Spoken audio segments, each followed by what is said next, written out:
আইনজীবীদের আদালত বর্জনের ডাকে চতুর্থ দিনের মতো বন্ধ রয়েছে ঢাকার সাইবার ট্রাইব্যুনালের বিচার কাজ। আইনজীবীদের অভিযোগ, ট্রাইব্যুনালের বিচারক নূরে আলম অনেকদিন ধরেই বিচারক সুলভ আচরণ করছেন না।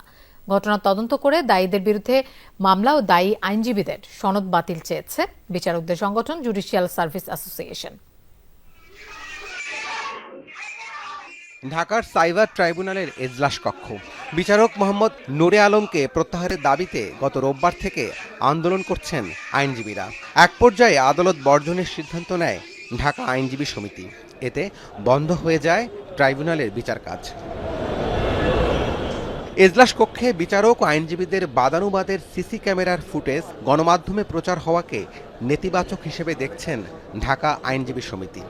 বেশ কয়েকজন বিচারক ওনাকে আরো এরকম আচরণ করার জন্য উস্কিয়ে দিয়েছেন। তা না হলে এটা অত্যন্ত ছোট একটা বিষয় ছিল। আইনজীবীদের অভিযোগ, বিচারক নূরে আলম অনেক দিন ধরেই অন্যায্য আচরণ করছেন, তাই বাধ্য হয়েই বর্জনের সিদ্ধান্ত।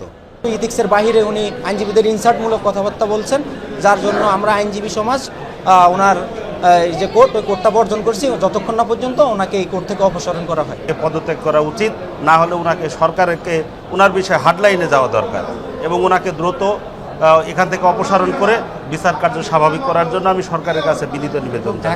কেউ একটু কথা বললেও তাদের সাথে একটু বিরূপ প্রতিক্রিয়া দেখায় যে হ্যাঁ, আপনাদেরকে হলো আমার মানুষ করতে হবে, আপনাদেরকে হলো আমার এইরকম দমকা রাখতে হবে কেন।